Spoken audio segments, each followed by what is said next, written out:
On Radio 97, do you have a legal question? Would you like Despina to answer it on the radio? All you need to do is send some details to us.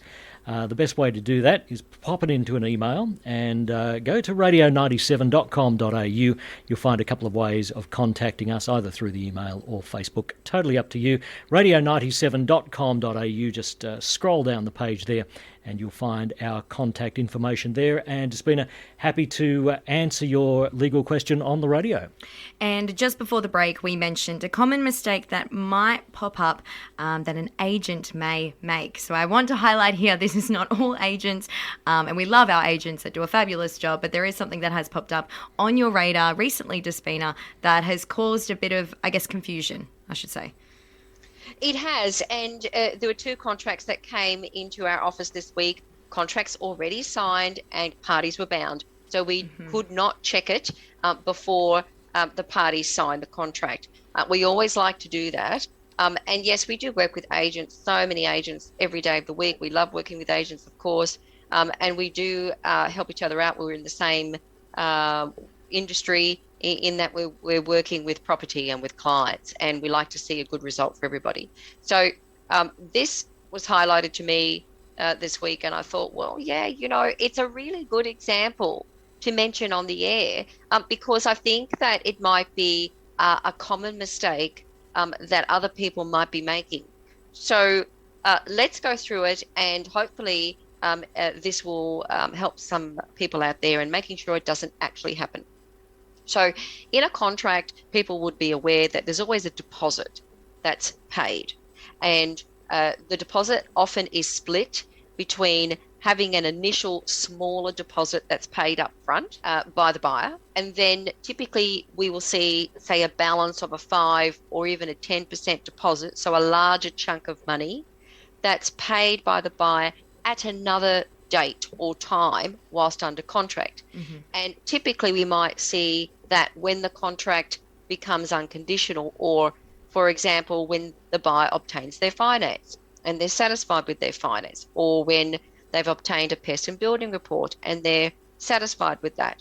So as to when that balance deposit is payable by the buyer will come down to how the contract is drafted. And that's why we like to vet contracts before, because we have a particular way that we're trained to look at certain things that are in the contract from a lawyer's perspective. And it really does make a difference at the end of the day. The slight wording or the way that it's stipulated in a contract could have a completely different effect to what you thought you had bargained for and negotiated with the buyer at the beginning. So when we get a contract, the very first thing we do, of course, is, a signed one or even not a signed one. We go through it meticulously and we know we're looking for particular things. So when we get to the deposit section, we say, okay, when is the deposit payable? And we want to know that for a variety of reasons. When we're acting for a seller, typically we want to know, okay, when is it payable up front? Okay, is there a balance deposit? Yes, and that's payable when. So there is a provision in the contract to state when is the balance deposit payable, and there's a section in the schedule of the REIQ contract, for example, that says, okay, please insert a particular date or upon an event. Now, what happened this week with two contracts we got through was that the wording was this: the balance deposit is payable when the contract becomes unconditional. Now, it might seem quite innocent, and you go, okay, sure. I use that wording all the time. We see it in contracts all the time. But then you have to go to, okay, when is the contract unconditional under this particular contract? When will it become unconditional?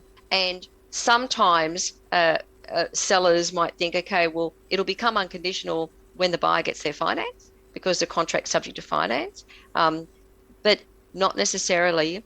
And you need to check the contract for any other conditions that might be in your contract, because when the wording is used, when the contract becomes unconditional, what that means at a practical level is when the contract is completely unconditional. In other words, when all of the conditions set out in your contract are actually satisfied and performed by either seller or buyer. It's not necessarily a buyer condition. It just says when all conditions are satisfied.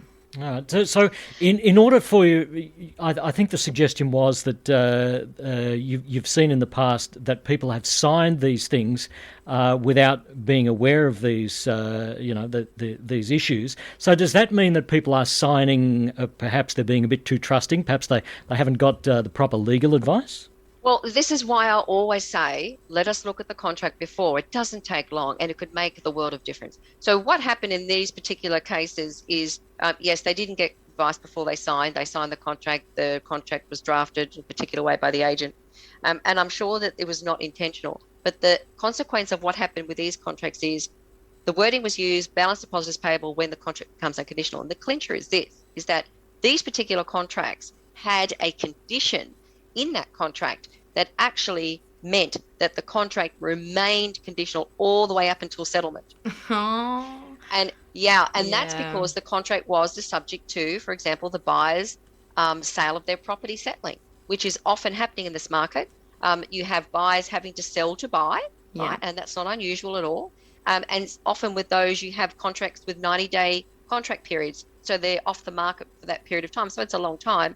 So you have to understand when you have a condition that's, say, for example, subject to the buyer's sale happening, that means your contract is actually conditional all the way up until settlement. It never goes unconditional, which means your balance deposit is never payable. So if something fell through, you have no deposit money there because they haven't actually met all the conditions. It might not happen until settlement date. Yes, so the critical part here is that the sellers might go, oh, well, that's fine, I don't care, they're going to settle anyway and I'll get all the balance of the monies then.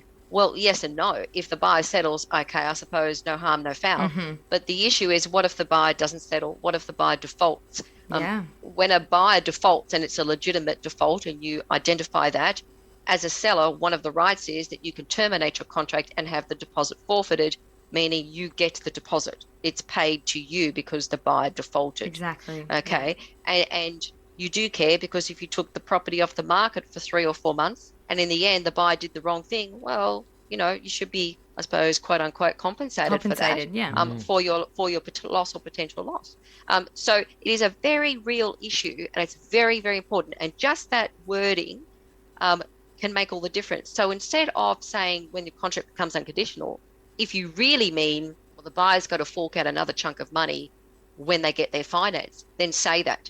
So say when the buyer obtains finance or the finance condition is satisfied, that's when the balance deposit is payable. So it is a common mistake that we're seeing being made, and really it can be fixed quite simply. The best way is always to get your contract vetted before you sign it.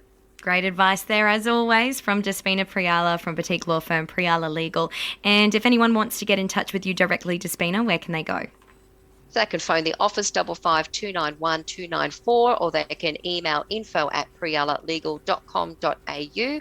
And this segment will be uploaded to YouTube this weekend at the latest, if anyone's missed the whole segment for this morning. Yes, all you have to search is Priala Legal, Priala. Thank you so much again, Despina and Dwayne. We'll catch you next week. Thanks, guys. See you then.